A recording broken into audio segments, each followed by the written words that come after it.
নির্বাচন বাংলাদেশে হবে।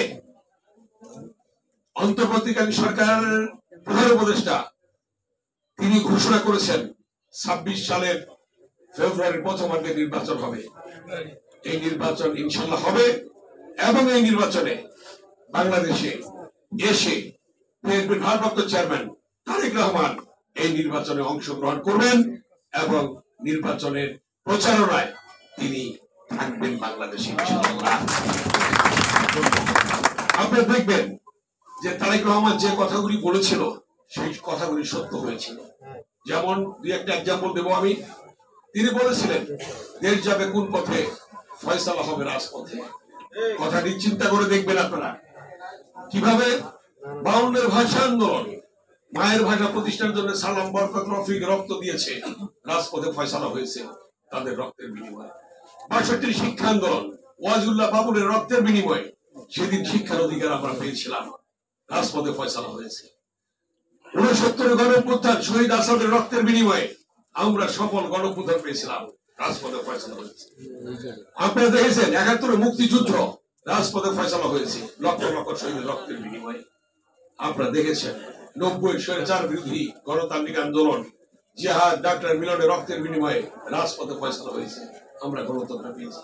24-এ তারেক রহমান যে কথাটি বলেছিলেন যে এক দফার আন্দোলন, তার মুখ দিয়ে যে প্রতিধ্বনি হয়েছিল যে বিনা ভোটের এমপিরা যারা পার্লামেন্টে বসে আছে তাদেরকে জনগণ পার্লামেন্ট থেকে বের করে নিয়ে আসবে, হয়েছে সেটা। তিনি বলেছিলেন বিনা ভোটের এমপি যারা মন্ত্রী হয়ে সচিবালয়ে বসে আছে তাদেরকে জনগণ বের করে নিয়ে আসবে সচিবালয় থেকে, সত্য হয়েছে।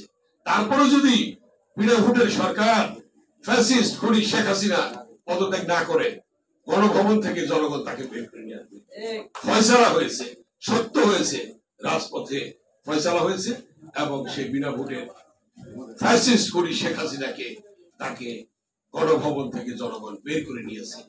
অতএব তিনি সুদূর প্রসারী চিন্তা ভাবনা করেছেন, তিনি দেশপ্রেমের উজ্জ্বল দৃষ্টান্ত রেখেছেন। তারেক রহমান কি কথাটি বলেছেন, দিল্লি নয়, যেটা মনির মুখ দিয়ে উচ্চারিত হয়েছিল। তারেক রহমানের সাথে বারবার সাক্ষাৎ করেছিল মনি ভাই।